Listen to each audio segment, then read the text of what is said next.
কার্ডটা নিয়ে যাওয়া। তো আমি চাই সাথে কিছু অভিজ্ঞতা নিয়ে যাই, যেহেতু আমরা এখানে আসছি, জীবনে হয়তো কার সাথে আর কখনো দেখা হবে না, আজকে আমাদের লাস্ট দিন।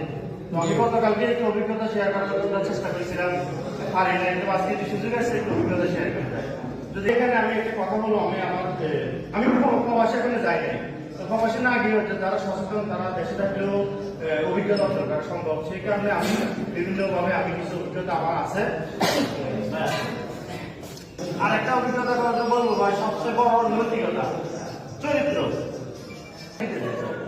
তো বিদেশ যাওয়ার পরে সে বিদেশে মাফিয়া ডন, বুঝলেন তো, ওনার সাথে গাড়ি দেখতো, 2-4 জন মানুষ দেখতো, আর ওনার কাজ ছিল মাদক, জুয়া আর নারী গঠিত ব্যবসা। উনি এটার মাফিয়া ছিল।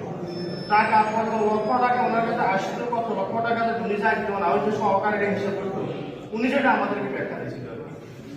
উনি 3টা কাজের সাথে জড়িত ছিল, নারী, মাদক, জুয়া, এগুলোর সাথে জড়িত ছিল।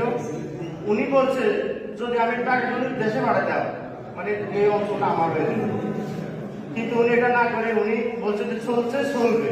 তো হঠাৎ একদিন পুলিশ র্যাড দিচ্ছে, সিআইডি র্যাড দিচ্ছে, র্যাড দি প্যান্ট আর জামা, মানিব্যাগও আসে নাই, প্যান্ট আর জামা নিয়ে ফাটাই দিচ্ছে। তো ওই রাজদূত আছে, ওখানে আছে, কিন্তু ওনার সাথে আসে নাই, বাংলাদেশে আসে নাই।